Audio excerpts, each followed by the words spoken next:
Bom, vocês devem estar observando que os obreiros, eles são tratados como se fossem propriedade da instituição e dos pastores e bispos.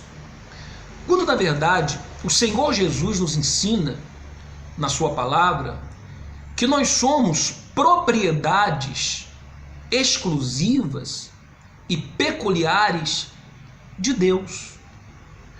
Você, obreiro, obreira, que me assiste nesse momento, saiba que você não é propriedade da igreja, você não é propriedade do pastor nem do bispo. Não foram eles quem compraram a sua alma, não foram eles quem resgataram-na do abismo. Não. Quem comprou a sua alma, e isso a preço de sangue, foi o Senhor Jesus. Você não foi comprado nem comprada por preço de ouro nem de prata, foi a preço de sangue. E de sangue, não de um sangue de um pecador qualquer, mas do Filho de Deus, que deu a sua vida por você. Então, o único que tem o direito, sobre a sua vida, de exercer autoridade sobre a sua vida, esse é o Senhor Jesus, é Deus. Nenhum pastor, nenhuma instituição pode dar ordens, a você. Primeiro, porque a instituição não lhe paga salário. O que você faz é por amor. O que você faz é um trabalho espontâneo, uma doação espontânea do seu tempo, se dedicando ali a ajudar outras pessoas. Não é você ficar a serviço de um pastor, de um bispo, de uma igreja. Porque esse serviço que você faz, passando por todas essas humilhações, opressões, você pode fazer, independentemente de igreja, de denominação, de instituição. É verdade. Você não precisa necessariamente de uma igreja para ajudar o seu próximo, para você levar uma palavra, para você evangelizar, falar do amor de Deus. Não é verdade? Você não precisa de um uniforme, você não precisa de uma gravata, você não precisa de um echarpe, você não precisa de um uniforme de obreiro, de obreira. Não é nisso que está a autoridade e a unção de Deus sobre a sua vida, diferentemente do que eles ensinam. Como eu li em um relato anterior a esse vídeo, que uma obreira disse que o bispo chegou na reunião de um curso preparatório para obreiros e disse: olha, se você não comprar o seu uniforme, o diabo não vai lhe obedecer. Mentira! Mentira! Isso aí é a indústria dos uniformes. Eles fazem parte dessa indústria dos uniformes. Eles querem vender uniformes, que, diga-se de passagem, não é nada barato, são caros. E aí fica aquela pressão para você comprar o seu uniforme, como se a unção, a autoridade, estivesse no uniforme que a obreira veste. Não é pelo fato de você ter o título de obreira, que você vai ter ou não autoridade sobre qualquer mal. Não, isso não está na Bíblia. Isso é um ensinamento da Igreja Universal do Reino de Deus e não um ensinamento da Bíblia. Vejam como eles querem controlar a vida de vocês e obrigá-los a se submeter a coisas que são humilhantes. Quer dizer, eles dão um envelope da fogueira santa para o obreiro. Nessa fogueira santa, segundo os relatos que eu estou tendo de pessoas que estão me enviando, eles já disseram: olha, ninguém pode colocar menos de R$1.000 dentro do envelope. Olha só, como se eles fossem dono do seu dinheiro, como se fossem eles que fossem lá e trabalhassem 30 dias no mês, muitas das vezes até em 2 empregos, saísse 4 da manhã, chegasse muitas das vezes 10 da noite por causa do trânsito, e ali fosse fazer os seus afazeres diários, dormir 2 da manhã para acordar novamente 4 da manhã, como se fossem eles. Mas quem faz isso é você.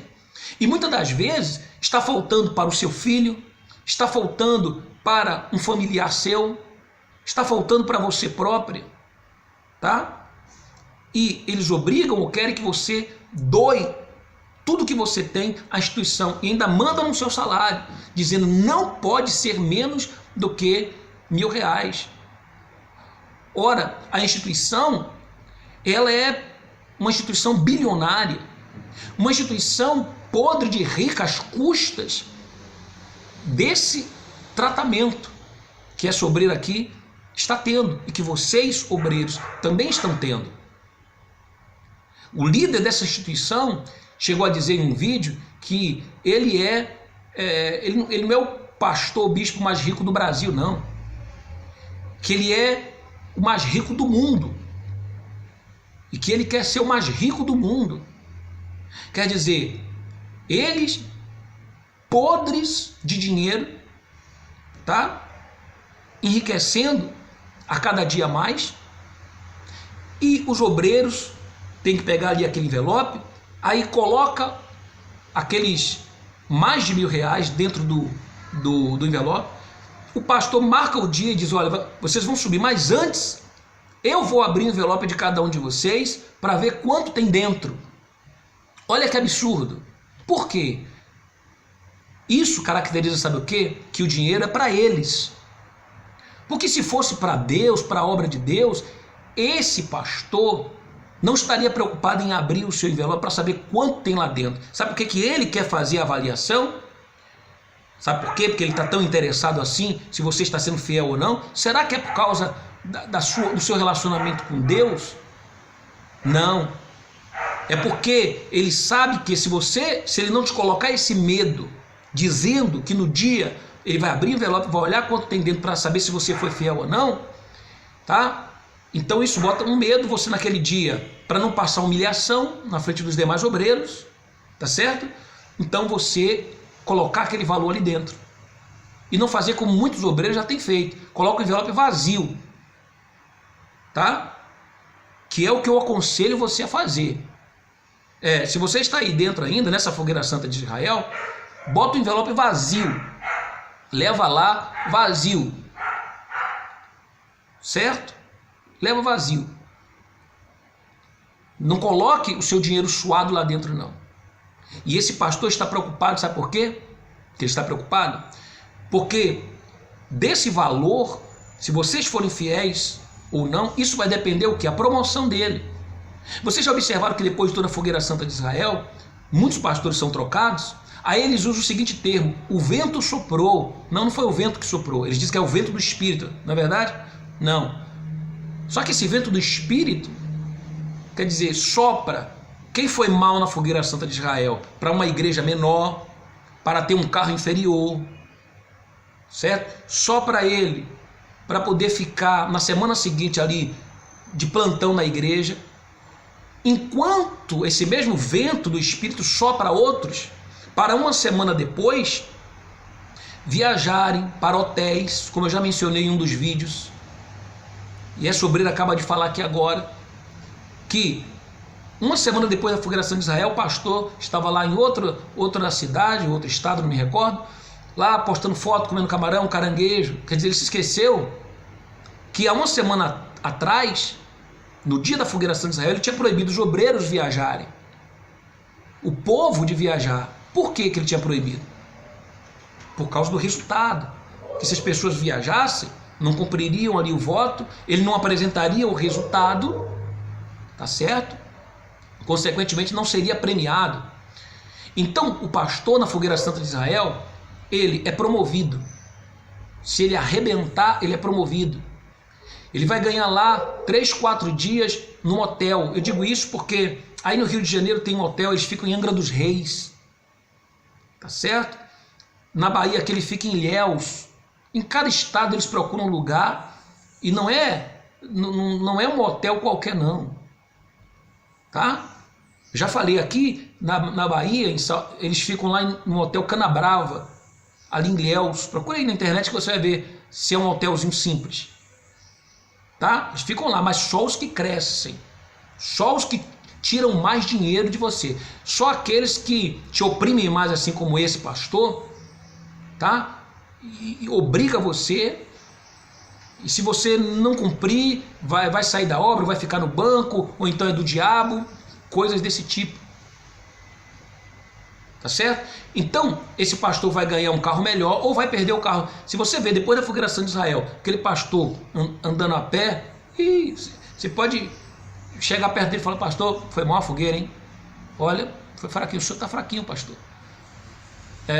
Pode falar isso para ele, porque realmente é o que acontece. Realmente é o que acontece. E os obreiros, você vê que eles têm que cumprir num dia separado. Por que num dia separado? Por que numa sexta-feira separado do povo? Por quê? Será que é porque junto Deus não consegue abençoar todos junto no mesmo dia? Não. É para que os obreiros sofram esse tipo de coisa que o povo não pode saber. Eles não podem abrir o envelope do povo para saber quanto tem dentro. Embora daqui uns dias eles vão fazer isso. Eles estão tão desesperados por dinheiro que daqui um dia eles vão fazer isso. Mas já os obreiros, que eles acham que são donos, que são propriedade deles, eles fazem isso.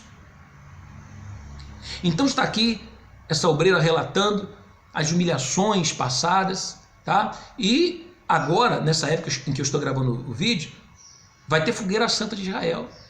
E olha, obreiro, desculpe aqui o meu português até chulo, tá? Que eu vou usar aqui nesse vídeo. Mas você tem que ser muito besta para você fazer fogueira santa de Israel. Você tem que ser muito trouxa, tá? Para você pegar o seu dinheiro, saber que eles fazem isso e ainda ir lá colocar lá na mão deles, você não está valorizando o seu próprio suor. E digo mais, consciente do que eu tenho falado nos meus vídeos e mostrado, que eu vi e vivi, tá? Você fazendo isso, você está sendo o maior responsável, tá? Primeiro, por tudo que eles continuam fazendo, vem fazendo e continuam fazendo com vocês, e pioram a cada dia. E segundo, pela sua vida estar assim. Você não pode reclamar pela sua vida estar assim, porque você pega tudo que você tem e dá, mesmo sabendo que já fazem 10, 15, 20 anos você não consegue nada. Sabe por quê? Porque Deus não depende disso para te abençoar. Sabe o que de repente Deus está esperando para te abençoar? Está esperando o dia em que você não fizer mais isso. Você vai ver que Deus vai te abençoar muito mais do que durante esses 20, 30 anos em que você vem fazendo fogueira santa de Israel. Então, mais um obreiro aqui que se desligou, saiu. Eu queria deixar aqui registrado esse relato, tá bom? Bem, e essa mensagem aqui para os obreiros. Você que gostou desse vídeo, dá uma curtida aqui embaixo. A sua curtida é que vai fazer com que esse vídeo aqui se espalhe o mais rápido possível, tá bom? É muito importante a sua curtida. Compartilhe com o maior número de pessoas e se inscreva no meu canal para receber aí sempre as atualizações de vídeos no exato momento em que eu postar, tá bom? E ter acesso ao material exclusivo que já está quase pronto. Estou fazendo com muito carinho, está quase pronto para disponibilizar aqui só para vocês inscritos no meu canal, tá bom? Um forte abraço a todos e saibam que os melhores anos da sua vida ainda virão.